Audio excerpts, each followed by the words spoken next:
Bien, vamos al mensaje de esta mañana. Vamos al pasaje de Santiago capítulo 3, el versículo 13 al versículo 18. Y el tema de esta lección es la sabiduría de lo alto.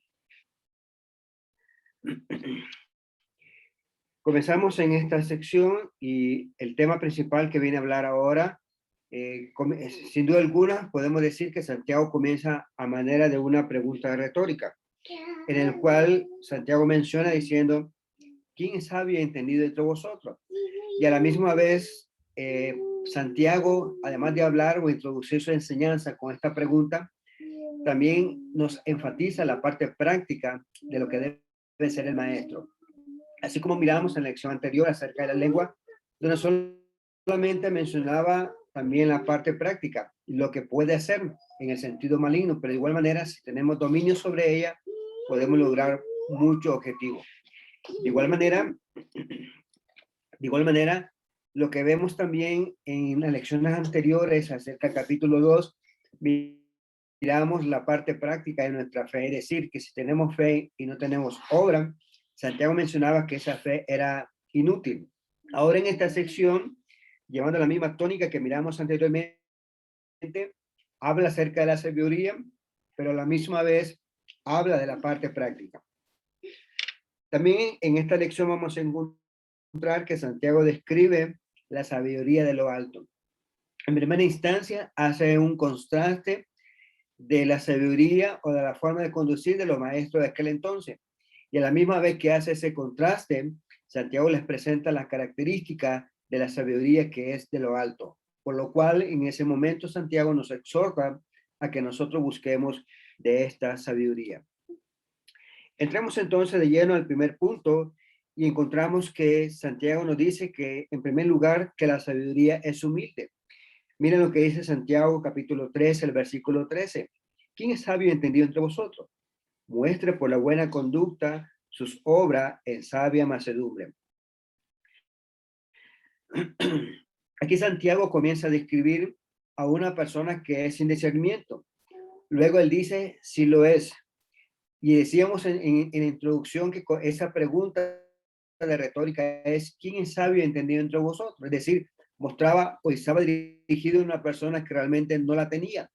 Porque de igual manera, Santiago menciona, dice que si lo es, muestre la parte práctica de lo que enseña.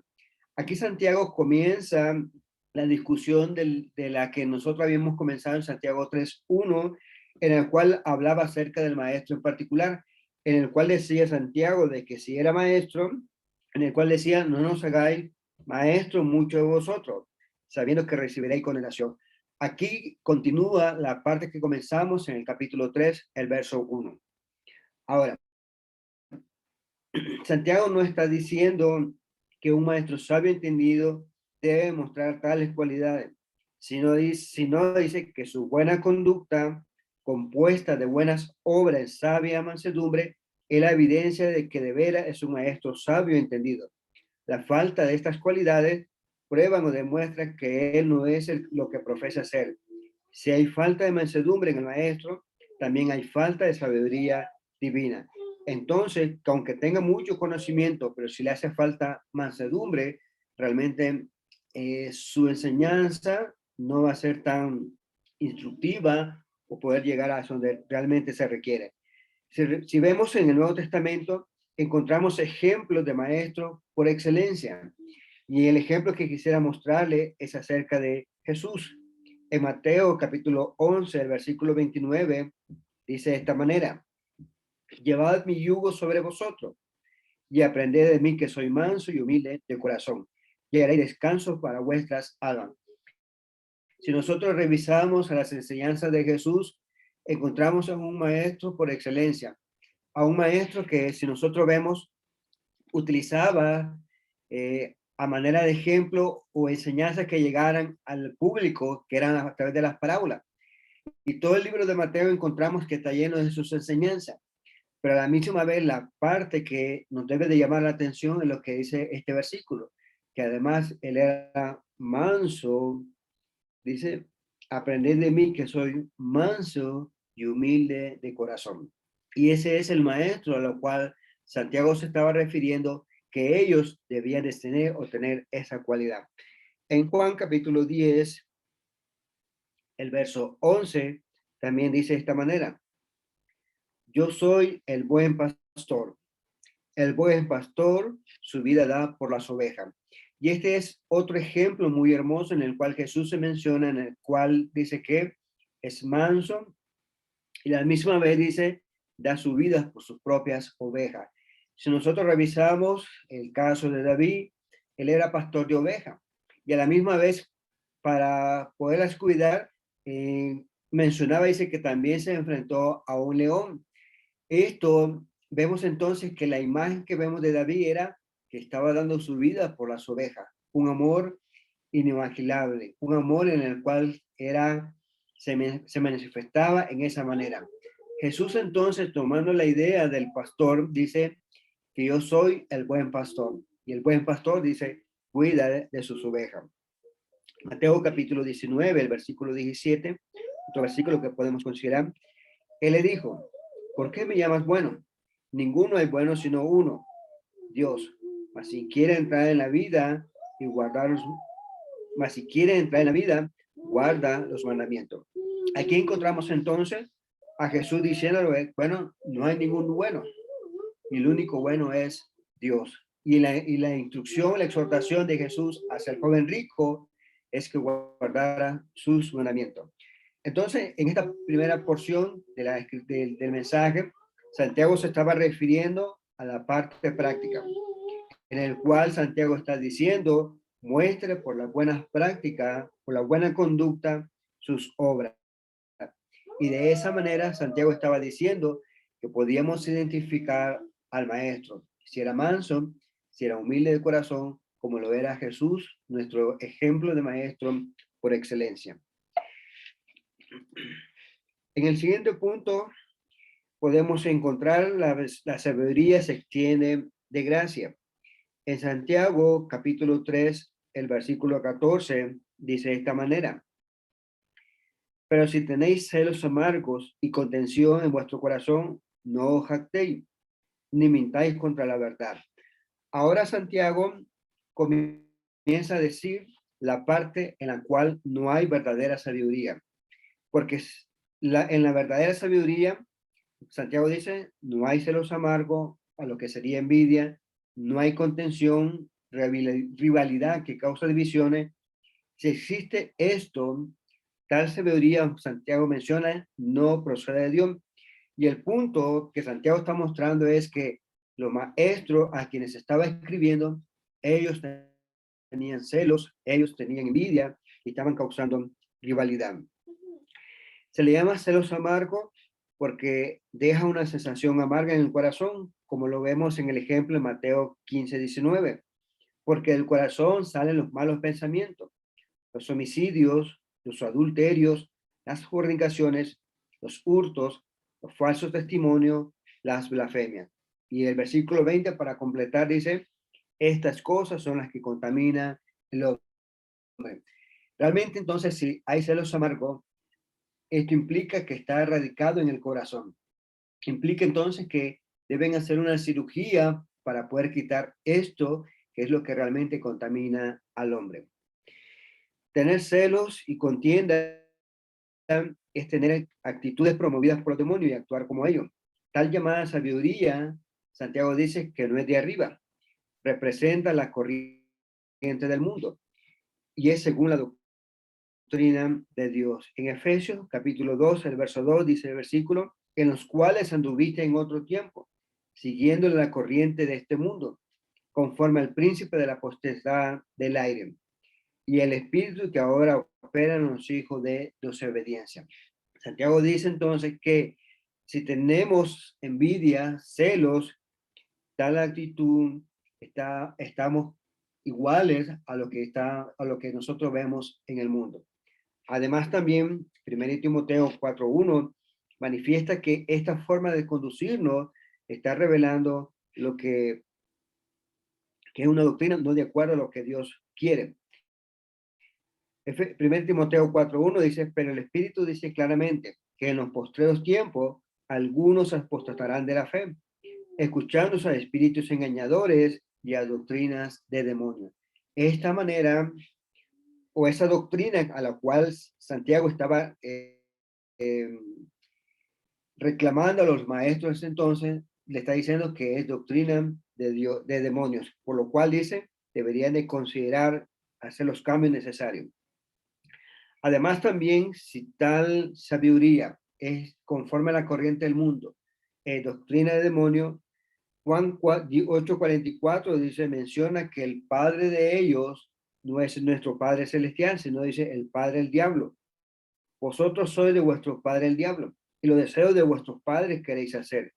Él ha sido homicida del principio y no ha permanecido en la verdad, porque no hay verdad en él. Cuando habla mentira, de suyo habla, porque es mentiroso y padre de mentira. Santiago 3:17, Santiago capítulo 3, versos 15 y 16, dice de esta manera, porque esta sabiduría no es la que desciende de lo alto, sino terrenal, animal, diabólica. Porque donde hay celos y contención, allí hay perturbación y toda obra perversa. Estos versículos entonces identifican o sería la conclusión de lo que nosotros miramos en el versículo 14. Santiago está diciendo que si existe celos y contiendan, esta sabiduría no procede de lo alto. Entonces, tales personas, dice, se jactaban de ser maestros sabios y entendidos, pero su jactancia expresaba más bien una mentira, porque realmente no lo eran. Profesar ser sabio, ser maestro sabio y entendido, mientras uno tiene celos amargos y contención, es una mera jactancia, y es lo que Santiago estaba diciendo. Es una mentira en contra de la verdad. Vemos en cuanto a lo terrenal y no celestial, 1 Corintios capítulo 1, el versículo 20. ¿Dónde está el sabio? ¿Dónde está el escriba? ¿Dónde está el disputador de este siglo? ¿No ha enloquecido Dios la sabiduría del mundo? Y también Filipenses capítulo 3, verso 19. El fin de los cuales será perdición, cuyo Dios es el vientre y cuya gloria es su vergüenza, que solo piensan en lo terrenal. Allá, 1 Corintios mencionaba, haciendo pregunta de manera retórica, en el cual se menciona que se menciona donde la expresión dice, ¿dónde está el sabio? Como quien dice, no hay sabio. Si realmente nos dejamos guiar por la sabiduría del mundo, ante Dios, tal sabiduría no es aceptable, no es como debería de ser. Por eso Santiago insiste entonces que si estos maestros continuaban diciendo que eran sabios y entendidos, pero en su conducta había celo y envidia, la conclusión a la cual llega Santiago es que esa sabiduría no procede de Dios. Ahora, en esta parte menciona Santiago lo que sí es la sabiduría, porque esta sabiduría dice que es pacífica. En Santiago capítulo 3, el versículo 17 dice, pero la sabiduría que es de lo alto es primeramente pura, después pacífica, amable, benigna, llena de misericordia y de buenos frutos, sin incertidumbre ni hipocresía. Ahora Santiago nos describe las características de la sabiduría. A saber, dice, la primera característica, dice que esta procede de Dios. Si podemos revisar Santiago 1:15, 1:5, dice de esta manera, si alguno de vosotros tiene falta de sabiduría, pídala a Dios, el cual da a todos abundantemente y sin reproche, y le será dada. Aquí en este versículo Santiago hace mención de que si nos hace falta sabiduría, ¿a quién nos pide a quién nos dice que dedicamos esta petición? Dice que la pidamos a Dios. De tal manera entonces coincide plenamente con lo que Santiago te dice que la sabiduría la cual es pura, esta desciende de Dios. La siguiente característica que nosotros vemos, dice el versículo que es pura. Primera de Juan 3:3 dice de esta manera, y todo aquel que tiene esta esperanza en él se purifica a sí mismo, como él es puro. Entonces Santiago, ahora Juan nos menciona diciendo que Si nosotros tenemos esa esperanza, ¿cuál esperanza? La de ir al cielo. Y si nosotros buscamos esta esperanza a través de la Escritura, por ende dice, como consecuencia nosotros nos purificamos a sí mismos. Y esto es importante porque nosotros en algún momento llegaremos a Dios. Y tenemos en cuenta que Juan dice que Él es puro. Por ende, entonces, debemos de purificarnos para llegar y presentarnos ante Dios. ¿Y cómo lo hacemos? Cuando nosotros recurrimos a la sabiduría, a su palabra. La siguiente característica que nosotros vemos, leeremos no todos los pasajes, sino uno de los que podemos considerar es Romanos capítulo 14, el versículo 19. Así que sigamos lo que contribuye a la paz y a la mutua edificación.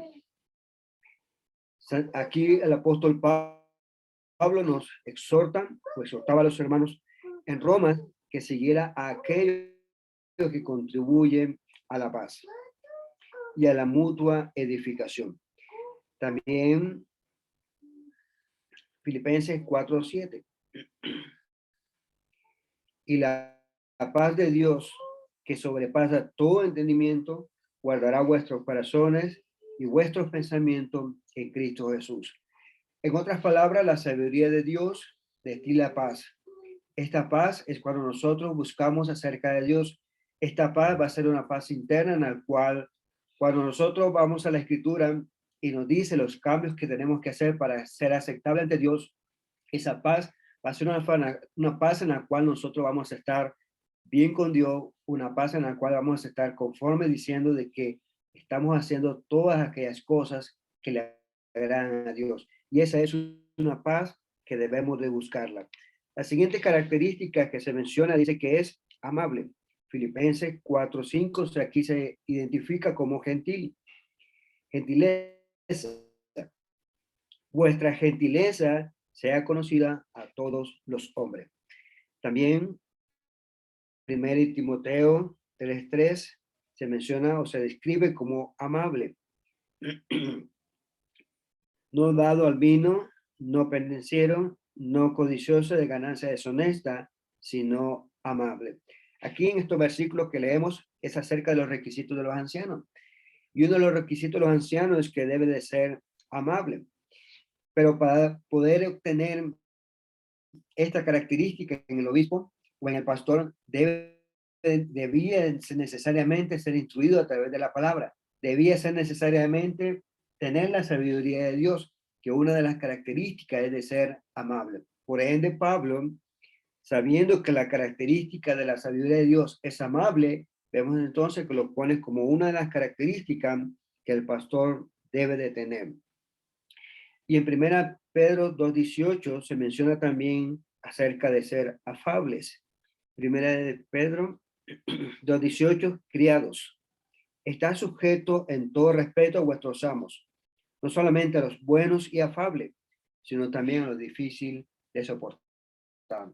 Aquí Pedro nos exhortaba a los siervos, a los criados, dice, a ser sujetos y tener mucho respeto acerca de los amos, no solamente a los buenos y afables, sino también a aquellos que eran difíciles de soportar.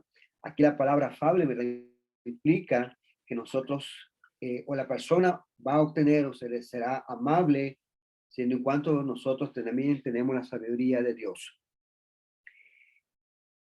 La siguiente característica que se menciona dice es llena de misericordia y de frutos.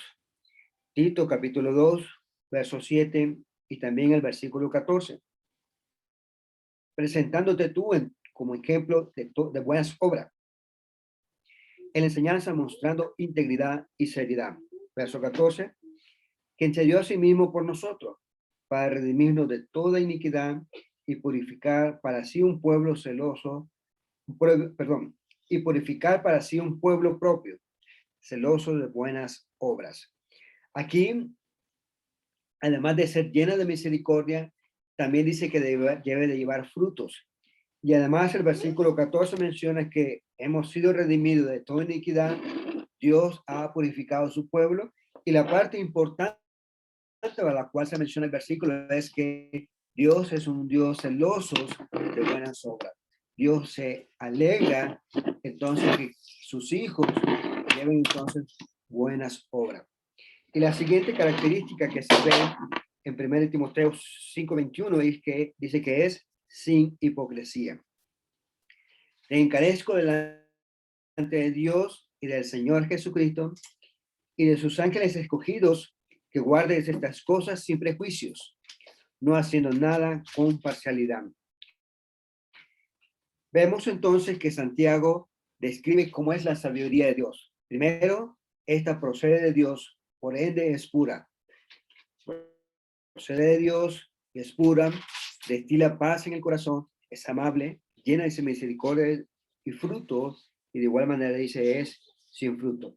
Aquí entonces Santiago describe la característica que los maestros en ese entonces debían de tener. Si los hermanos miraban que estos maestros no tenían estas características, se deben tener o debían de estar advertidos de que realmente sus maestros no estaban capacitados para seguir instruyéndoles. El versículo 18 de Santiago 3:18 dice, y el fruto de justicia se siembra en paz para aquellos que hacen la paz. Santiago habla del buen fin, es decir, fruto de justicia, para continuar resaltando hasta encontrar la paz. Lo cual entonces el versículo 18 en resumen nos habla acerca de una madurez espiritual. A manera de conclusión de este estudio, podemos decir lo siguiente. Santiago nos describe entonces que la sabiduría procede de lo alto y debe tener las siguientes características. Uno, procede de Dios. Por eso Santiago nos invitaba que si nos hace falta sabiduría, pidámosla a Dios. Es pura porque Él es pura. De ti la paz, porque realmente en ella encontramos las cosas necesarias, las cuales tenemos que hacer para encontrar esa paz interna con Dios.